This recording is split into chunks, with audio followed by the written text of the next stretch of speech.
Agora, Nicolas, tem uma questão, como toda questão escatológica, né, que tem suas controvérsias, Sim. suas posições, quando nós falamos sobre o reino, não é diferente. Existem diversas posições no tocante a esse reino de Deus. Uhum. Existem aqueles que têm uma posição mais literal, outros mais espiritualista, né, ou alegórico. Eu queria que você falasse um pouco sobre essas posições, né? Pós-milenismo, amilenismo, Ok. enfim. Existem basicamente três posições. Essas posições elas divergem quanto ao momento do reino e a natureza do reino. Então, essas são esses dois valores, são essas duas dinâmicas aí. Quando o reino toma lugar e qual é a natureza desse reino. Então, as três posições basicamente são pré-milenismo, onde Jesus instaura um reino físico, literal, neste mundo. Jesus volta pessoalmente, fisicamente e faz isso. Você tem o pós-milenismo, onde o reino, na verdade, é um preparativo para a volta de Jesus. Jesus volta como a cereja do bolo desse reino. E você tem o amilenismo. Amilenismo, a ideia é que é, há um milênio, mas ele não é literal. Então, as três posições seriam assim: pré-milenismo, natureza literal, um reino literal, ou seja, um reino físico, um reino neste mundo, nessa terra, e o tempo no futuro, quando Jesus retornar e instaurar esse reino. Pós-milenismo, um reino ah, é, literal, mas o modo como ele se instaura é diferente. Ele não é instaurado por Jesus, ele é instaurado pela igreja na história. E uh, presente com um acontecimento futuro, com um desfecho futuro. E o amilenismo como sendo a ideia de um reino de natureza espiritual, então não é nada concreto, não é nada palpável, não é nada material nesse Uhum. mundo aqui, nessa terra.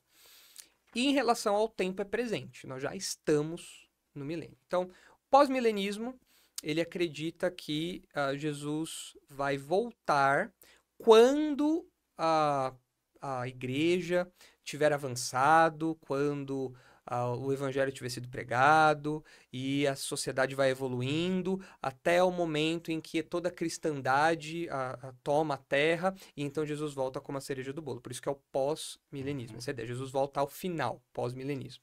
O pré-milenismo é o contrário. O pré-milenismo, Jesus volta para com cetro de ferro reger as nações nesse mundo. E o amilenismo, Jesus já está reinando no céu. E ele reina no trono de Davi celeste, um trono de Davi espiritual, e nós desfrutamos de bênçãos espirituais, tudo é alegorizado, é espiritualizado e assim por diante. Então seriam basicamente essas três posições. Dentro de cada posição, é claro, você tem distinções, você tem o pré-milenismo histórico, você tem o pré-milenismo futurista, você tem uma série de distinções aí, mas basicamente você tem essas três: pré-milenismo, pós-milenismo e amilenismo. Curiosamente, o pré-milenismo foi o modelo que perdurou no começo da história da igreja, até pelo menos ali o século IV. Depois, por influência de filosofias, por influência de uma filosofia de história, ou seja, do modo como alguns indivíduos interpretaram a história, nós caminhamos para um modelo amilenista. E o modelo pós-milenista ele é um pouco mais recente, só que ele é um modelo que tem altos e baixos. Porque quando ele surge, é um momento em que a sociedade está evoluindo, aquela coisa toda, as revoluções tecnológicas. Tá?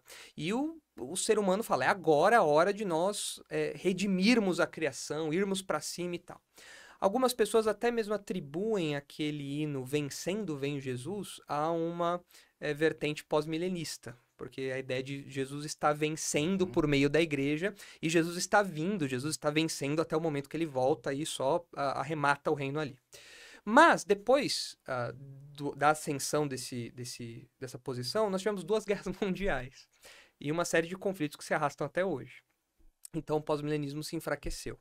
Mas, curiosamente, ele tem crescido em algumas outras partes também, novamente.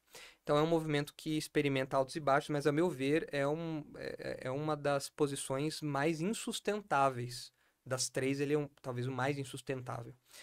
E a terceira, a posição que eu defendo, que é o pré-milenismo, como eu disse, sofreu muito depois do século IV, porque o amilenismo tomou conta. E o amilenismo tomou conta porque a igreja começou a beber de uma filosofia platonista, né? Agostinho influenciou muito nesse sentido, a ideia de que existe aquela do mundo das ideias, o mundo real, e o reino tem que ser transcendental, não pode ser aqui. Você tem a influência das filosofias gnósticas, do gnosticismo, então a carne como algo mal, a natureza, a matéria como algo ruim, e não tem como você ter um reino divino, material, isso seria inconcebível. Você tem a influência de Eusébio de Cesareia, que era muito amigo de Constantino e viu em Constantino a realização do reino, né? E propagandeou isso daí. Então você tem ali no século IV, você tem uma virada muito expressiva nisso. E o amilenismo tomou conta durante toda a Idade Média e o pré-milenismo foi minguando. Mas se você lê os relatos dos pais da igreja ali, no começo da história da igreja, se você lê diversos comentários sobre essas obras que foram produzidas, você percebe que até mesmo entre os estudiosos há um consenso de que o pré-milenismo era a posição majoritária, que foi engolida pelo amilenismo depois. E eu acredito que hoje o amilenismo ainda seja uma das posições mais comuns, ainda que o pré-milenismo tenha um bom destaque. Mas o pré-milenismo é muito ridicularizado, porque as pessoas falam, como assim um reino literal aqui? Então quer dizer que Jesus volta e vai ter uma capital mundial. Jerusalém vai estar lá e Jesus vai governar o mundo inteiro. Como é que vai ser isso? Crentes glorificados vão conviver com pessoas não glorificadas? Que história é essa de um reino de prosperidade e tal? Como que é isso, né? E as pessoas acabam ridicularizando, né? E essa ridicularização vem muito por causa do dispensacionalismo também. Aqui também é ridicularizado, é isso que eu quero dizer. Então as pessoas acabam ridicularizando tudo. O amilenismo ganha projeção, junto com o amilenismo vem a hermenêutica aliancista e todo o pacote, né? Então, essas três posições eu acredito que elas tenham essas diferenças e tenham essas projeções ao longo da história e tenham esses expoentes e esses motivos para terem disparado ou caído em esquecimento. Que legal, muito boa explanação. Ah, o que nós também percebemos é que essas posições todas, essas divergências que há, né, entre essas três principais posições, que é o pré, o pós e o amilenismo, será que essa divergência tem a ver também com a metodologia hermenêutica utilizada para interpretar o texto bíblico? Será que eles utilizam a mesma abordagem hermenêutica ou há diferenças no tocante ao método hermenêutico que leva a conclusões diferentes? Fale um pouco sobre essa questão. Com certeza a hermenêutica faz toda a diferença, porque o modo como você lida com os textos do Antigo Testamento, o modo como você lida com os textos do Novo Testamento, vai ditar se você vai adotar a posição amilenista ou pré-milenista ou pós-milenista. Vamos fazer o contraste principal entre o pré e o amilenismo, que são as principais vertentes aí do nosso cenário, né? Pós-milenismo, como eu falei, já é um pouco caído no esquecimento. Aí dificilmente você encontra fortes defensores do pós-milenismo em termos teológicos, com uma defesa exegética robusta, sólida. Mas esses dois modelos, o amilenismo e o pré-milenismo, eles entram em choque justamente na questão hermenêutica. Não por acaso, o professor Dr. Dwight Pentecost, naquele livro famoso, As Coisas do Porvir, né, em português é Manual de Escatologia, ele começa a sua obra falando de hermenêutica. E isso realmente virou um manual de escatologia para os dispensacionalistas. Por quê? Porque as pessoas pensam que falar de pré-milenismo ou amilenismo é só uma questão de escatologia, mas não é. é uma questão de hermenêutica, é como você interpreta a Bíblia. É você ler a palavra reino e você entender se reino é reino mesmo ou se reino é alguma outra coisa.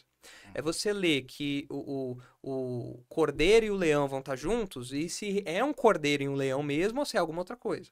A criança vai colocar a mão na toca da cobra. Será que é realmente uma cobra? Será que é realmente uma criança? Ou será que é alguma outra coisa? Então, ao longo da história, a hermenêutica dispensacionalista, ela sempre prezou por uma literalidade, um respeito à literalidade do texto bíblico. Então, o que quer dizer literalidade? É você ler um texto e entender as expressões de linguagem, as figuras de linguagem, as referências a coisas materiais reais, as expressões que estão ali, e você fazer a interpretação a partir disso. Enquanto que o método alegórico, que é o método mais atrelado ao aliancismo, ou à teologia do pacto também, né? É aquela que dá uma certa liberdade ao exegeta para que ele interprete as palavras, os conceitos, de modo um pouco mais espiritual. Então, leão e cordeiro não é bem leão e cordeiro, pode ser uma referência aos crentes e aos incrédulos. As pessoas ressuscitarem, a ressurreição não é ressurreição física, é uma ressurreição espiritual. O diabo estar preso para o dispensacionalista, a hermenêutica dispensacionalista diz que o diabo estará preso. Para o amilenista, significa que ele está enfraquecido, que ele está limitado e tudo mais. Então, é fundamental as pessoas perceberem essa diferença. Tudo começa na hermenêutica. Se você lê o texto de um modo literal ou se você lê o texto de um modo alegórico.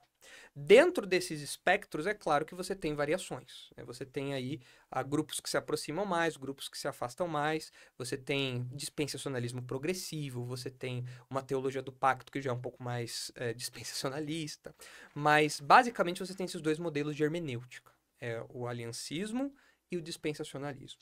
Ou seja, Deus administra a história por meio de dispensações, e o milênio é uma dessas dispensações, uma dessas partes, uma dessas fatias da história, onde Deus lida com o ser humano de um modo diferente do que acontece hoje, do que aconteceu no passado, é algo particular para aquela época da história, ou você interpreta tudo com base em um conjunto de alianças que vão se repetindo ao longo da história com características distintas. Então, você tem um modelo que permite você ler a história por meio de lentes fixas que sempre vão estar lá. E você tem que dar um jeito de encaixar aquilo ali. Quando aquilo não encaixa, você espiritualiza. No dispensacionalismo, você entende que a história tem etapas distintas e que Deus vai lidando com essas etapas de modo distinto. E o milênio é uma dessas etapas. Muito bem. Eu acho até interessante essa questão.